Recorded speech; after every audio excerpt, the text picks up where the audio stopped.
Money is a tool. Financial literacy is a skill you can learn. My name is Dave Gallegos. I've spent the last 25 years in the mortgage industry with a front row seat to American financial habits. And what I have to offer is so much more than about mortgages. So join me for a journey into financial literacy, brought to you by me and Zenith Home Loans. I'm your host, Dave Gallegos. Hi, everyone. Welcome back to another episode of More Than Mortgage. I'm Dave Gallegos, your host.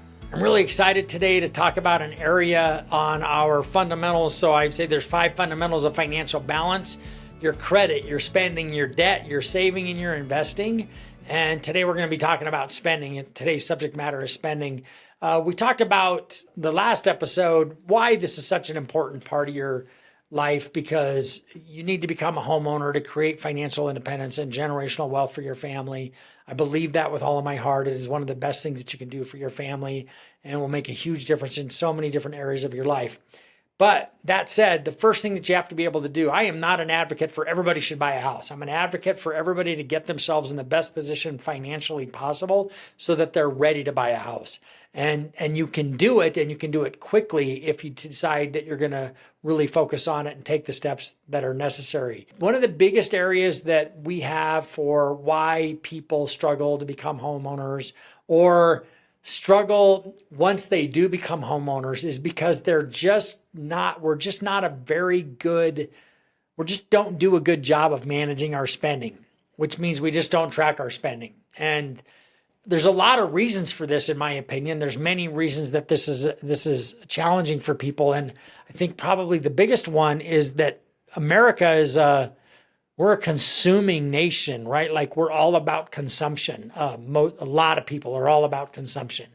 And that's a dangerous thing. I myself struggled with this concept early on. I think I've shared in the past that I was very driven by making a lot of money. And I think the reason that I wanted to make a lot of money was because of the stuff, right? Like, I wanted to live in a big fancy house, and I wanted to drive fancy cars, and I wanted to go on fancy trips. But I never really thought about building wealth. I really only thought about having stuff. And it takes a little bit of while, but you do get to a point. Ideally, you come to a point, and I did, and I'm not sure exactly at what age I was when I realized the stuff wasn't really important if you're a slave to all of that stuff because you're trying to make payments on everything. And tracking your spending is one of the ways that you have to stop what you're doing and take a look at what's really going on. If you aren't a homeowner yet and you struggle with one of the areas is affordability, right? Everybody says, oh, it's more expensive to buy a home than it's ever been.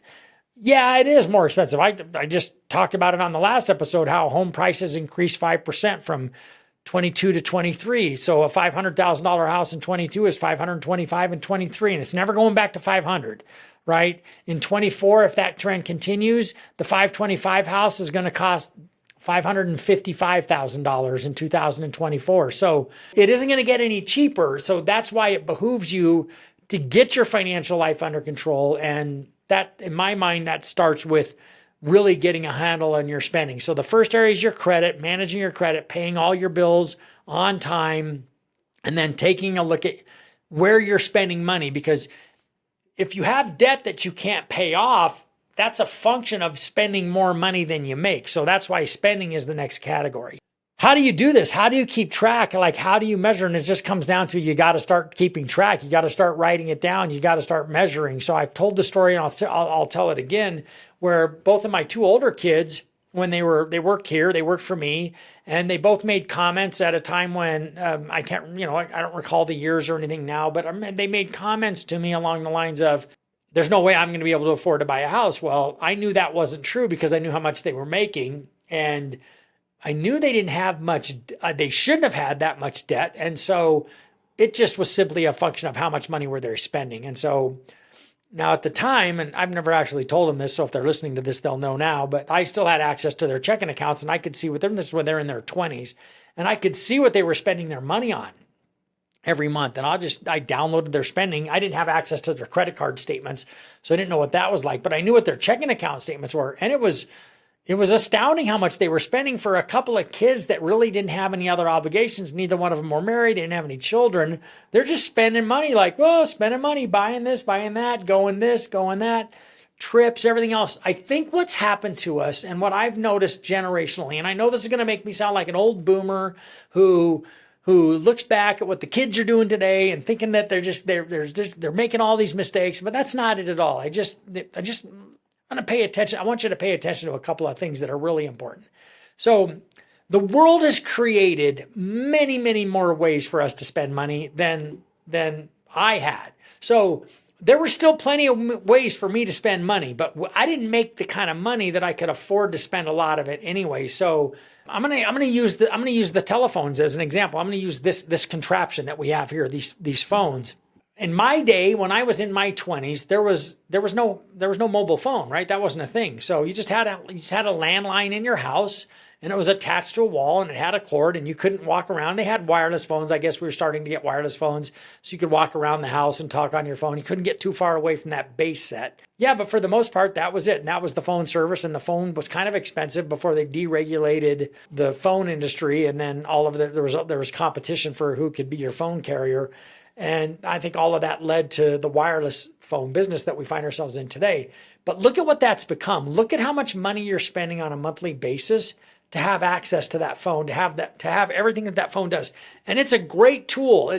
One could argue that it's like destroyed relationships and we're distracted too often, and people texting and driving and talking on their phone while driving is not all. There's a bunch of things about it that aren't good. Maybe kids are getting them too young, social media, all of that stuff. That's not what this discussion's about. This discussion's about how much it costs.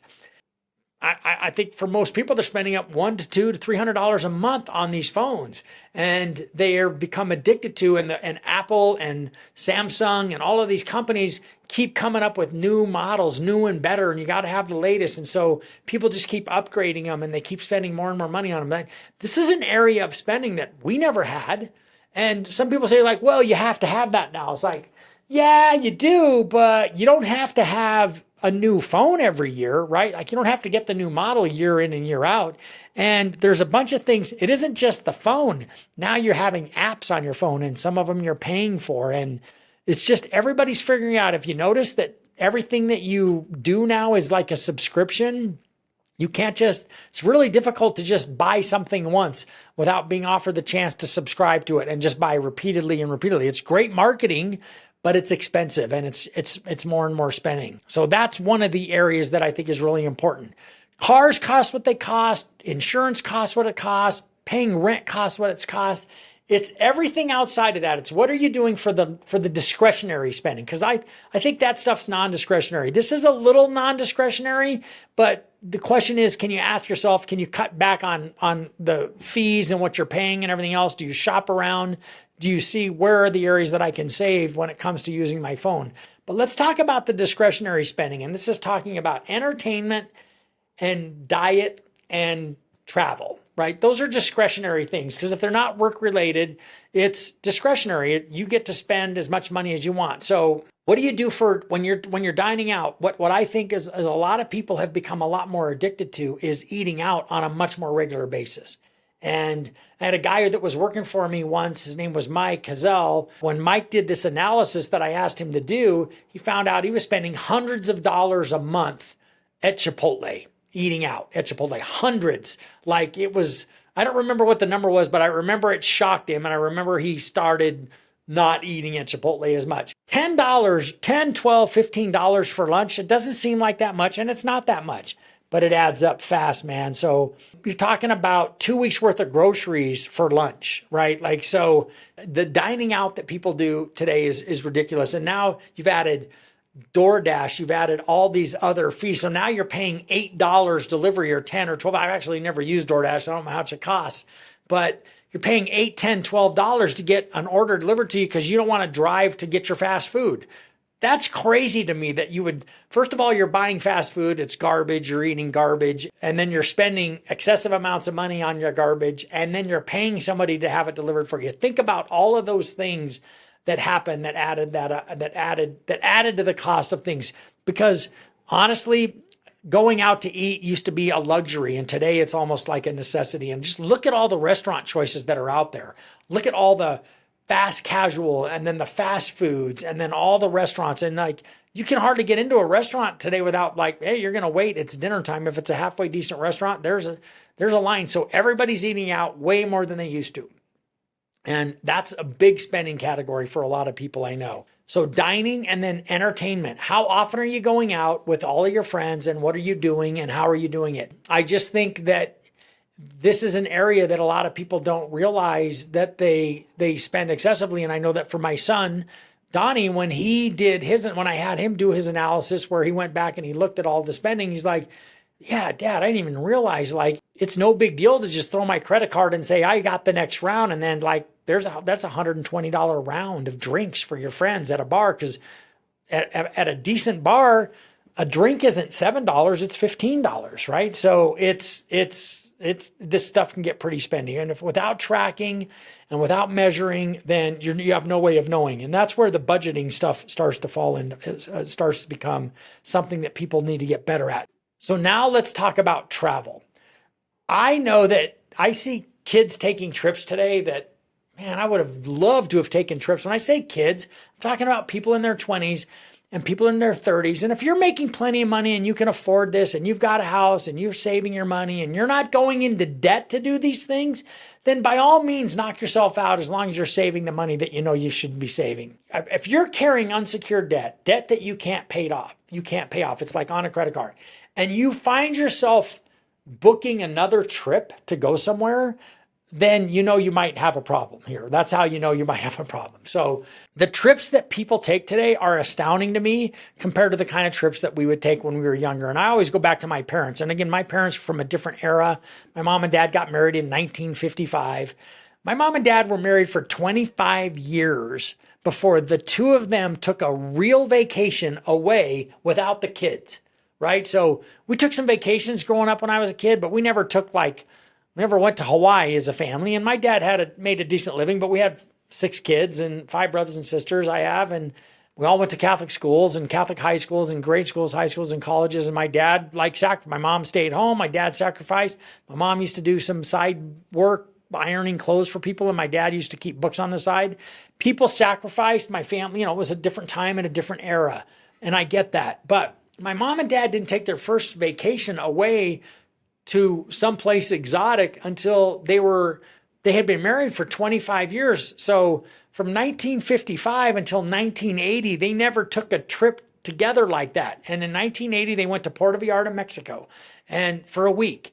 And that was really cool. I was like, well, I was 20 years old when they went and took that trip. So I just remember thinking, wow, that's pretty impressive, because honestly, I'm right there with you. It's like, I feel like I have to take a trip like that at least once a year now. And so our tastes have changed. And there's an old adage that's a luxury once experienced becomes a necessity. So when you have those trips and like, I'm doing this all the time, now it's something that I have to do, and you feel like you're obligated to do it, or you feel like you're owed it somehow. And like I said, if you've got the money and you've got the time, by all means go. You've got all the rest of your financial life dialed in, then absolutely take those trips. But if you don't, if you're borrowing, meaning you're putting this on a credit card and then you're doing it, then you know you have a problem. Something that's called, has come in the last 3 years, something that's called the buy now, pay later system, where like if you go to Amazon or you buy something, almost any consumer-based website where you're buying a product that is getting sent to your house, you're going to be offered the opportunity to pay over time. And where you can make, $6 a month payments for, 18 months or whatever it is. And nobody's being disclosed as to how much this is really costing. And something that just came out, that over the holidays, the use of buy now and pay later loans hit an all-time high, because make no mistake, these are loans, people. The lenders generally don't report to the major credit reporting companies, so it's hard to know exactly how much of this debt is currently out there. And these loans are really hard to keep track of for consumers, because which is going to turn into debt problems. So the use over the holidays of installment payments hit an all-time high, and they were up 14% year over year. It's one of the fastest growing categories in consumer finance. It's phantom debt. It's not being reported anywhere. So this is scary. And then one statistic because right now credit card rates are north of 20%, right? So more and more people are using these systems, and they're not because it's not being disclosed to you what you're going to be paying. 43% of those loans have had a payment paid late to them in the last 90 days, I think is what we heard. So the Consumer Finance Protection Bureau is going to start getting involved in this subject. And so watch it. But the fact that it's even becoming a thing, the fact that buy now, pay later is a thing, just gives you a sense of how addicted to spending we are as consumers and as American consumers. And if you want to be a successful homeowner, this is an area, even if you are already a successful homeowner, if you want to be a successful homeowner, this is an area that you've really got to address in your life. It's critical that you do. I have one more story about how people spend money, and it's a common theme. It comes up all the time. Starbucks coffee, right? That Starbucks coffee wasn't even a business when I was growing up, and when I was in my 20s and in my 30s. I don't know when the first Starbucks opened, but today, they're everywhere. The joke is a Starbucks opened a new Starbucks inside one of their Starbucks locations today. That's how many Starbucks locations there are out there. It's a joke. But my wife is a Starbucks drinker. I'm not. I don't like the taste of the coffee. I do like a good cappuccino every now and then, but I like to go to the independent coffee shops. But rarely. I mean, I'm talking once a week, maybe once or maybe twice a week. If that, it's usually because I'm meeting somebody. This isn't like, I got to stop and get my coffee type of a coffee buy for me. But I get it. It's something that we've all grown used to, and it's part of our culture now. It's in the society. We meet people for coffee, and we get an expensive cup of coffee. My wife gets a mocha, and a tall mocha. I did the math because of how much I did the ounces, because I'm obsessed about this stuff. And I just did the math. When I divided, you take how many ounces is in a tall or a grande drink, and I can't remember the exact math. All I remember is figure out how much is a gallon. You take the dollar, how much you're getting, how many ounces are in a gallon, and so you know what you're paying per ounce, so that you can figure out what per ounce times 128 ounces is. And it really comes down to, it's about $50 a gallon for a drink like that. Not a drip coffee, but your average cup of coffee at Starbucks runs you about $50 a gallon. People, come on. $50 a gallon for a drink. Now, I'm not arguing that Starbucks is some kind of an evil corporation. It's a very nice business that they have there. It's a wonderful business. I admire the company greatly. But I'm not talking about them. I'm talking about you. This is for all of you who are spending, and either you feel like your spending is a little out of control, or you want to get yourself into a situation where you can buy a home, and you know that getting rid of debt is going to be the thing that you do, that affordability is the issue. Well, it really comes down to you having a handle on how much money you are spending every single month. And there's only one way that you can figure that out, and that is to download the data every single month and categorize all your spending and see where it's going. So you have to, if you use a checking account, every checking account, every bank will have the ability for you to download, from the first of the month to the 31st of the month, what all your spending was. And you're going to have to go out, you're going to put it on a spreadsheet, and then just categorize everything and figure out what was groceries, what was dining, what was gas, what was insurance. It doesn't matter what it is. It matters what you did. What matters is the number. And so you've got to take your credit card statements and you got to do the same thing. Where did you spend? Because you make what you make, right? So the reason our government is in such bad shape is because they take in X number of dollars in the form of tax revenue. They spend a lot more than that in the form of all the spending for all the entitlements, for defense, for everything that we expect the government to pay for us, right? And so that's it. It really just comes down to, do you spend more than you make? And the only way to find out is to keep track of your spending. Now, my advice is for you to go back 90 days. 90 days is usually a pretty good sample, and see what you spent your money on. So go pull the data and then do the same thing on whatever credit cards you're using, wherever you spent money, and just track it, and then add it all up, and then figure out what it is, and then take that against your take-home pay. Figure out what your take-home pay is. You're going to find a lot of areas. It's an eye-opening experience. The first thing you're going to figure out is that you can cut back a lot.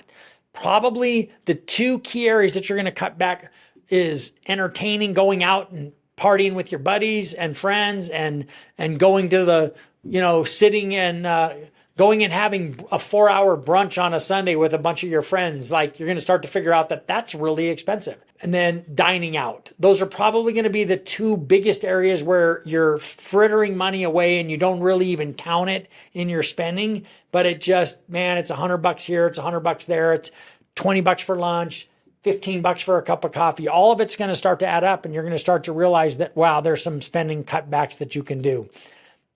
There's no shortcut here, right? It really just comes down to, if you found yourself in a situation where you have more unsecured debt on a credit card, you have a credit card balance you can't pay off, then you're simply spending more than you make. If you're carrying car loans and everything else, and it comes down to America as a society, we love to spend, man. We love to have our stuff. We love to have new cars. We love to have new clothes. We just love new, and we love taking our trips, and we love eating out, and nobody wants to feel like they're poor, and nobody wants to feel like, so they just keep spending. But you're digging yourself a hole that you're going to have a really hard time getting out. I tell you, we could do a dozen podcast episodes on this subject alone on your spending. So what I really want you to do is I really want you to focus on getting in there and doing the work to figure out where all your spending is going and keep it categorized.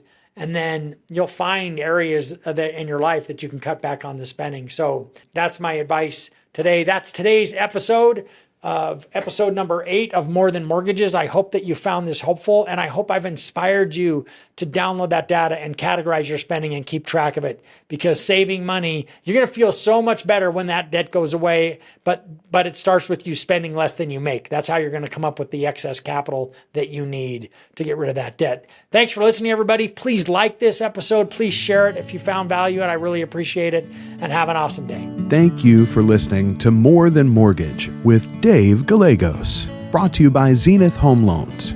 If you enjoyed this episode, please subscribe anywhere you find podcasts and share this episode with a colleague who would also find value.